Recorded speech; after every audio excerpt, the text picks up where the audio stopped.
पाकिस्तानी अवाम को दिन रात भाषण देने वाले एक मुल्क छोड़कर ना जाओ। ये जो पार्लिमानी मेंबर हैं, ये जो वज़रा हैं, इनके अपने बच्चे, इनकी बीवियां, इनके खानदान बैरून मुल्क क्या कर रहे हैं।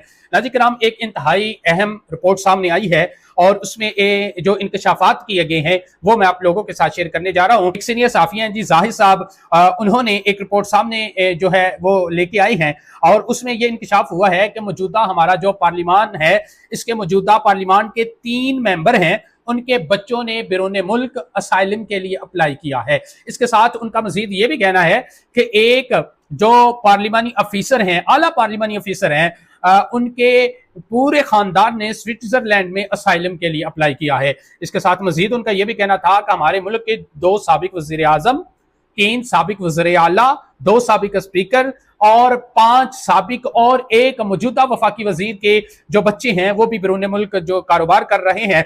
कुछ ने असाइलम के लिए अप्लाई किया है, कुछ ने नेशनैलिटी ले ली है और कुछ अभी इसी कोशिश में है। नाज़रीन किराम, अगर ओवरऑल ये जो रिपोर्ट है उसमें ये इंकशाफ हुआ है कि हमारे मुल्क के पिछले सिर्फ 2 सालों में 32 सरकारी अफीसर ने जो है असाइलम के लिए अप्लाई किया है। अगर ओवरऑल देखें तो 620 हमारे जो सरकारी मुलाजमीन हैं, हमारे जो सरकारी अफीसर हैं, 620 सरकारी अफीसर हैं, उन्होंने बैरून मुल्क जो है वो नेशनैलिटी ले ली है और ये अवाम को यही कहते हैं कि आप यहाँ पर रहें, यहाँ पर रहकर महंगाई का सामना करें, यहाँ पर बढ़ती हुई पेट्रोलियम मसनूआत है उनका सामना करें, लोड शेडिंग का सामना करें और अवाम ये तमाम चीजें तमाम जो चीजें हैं उनका सामना करने के बावजूद अपनी जेब से टैक्स देते हैं और ये लोग हमारे टैक्सों पर पलते हैं, टैक्सों पर ये यशियां करते हैं और उसके बाद इन्होंने अपना एग्जिट प्लान भी तैयार किया हुआ है। बैरून मुल्क इन्होंने, इनके बच्चों ने नेशनैलिटियां ली है और ये यहाँ से ड्यूटी करते हैं, अवाम के टैक्स पर पलते हैं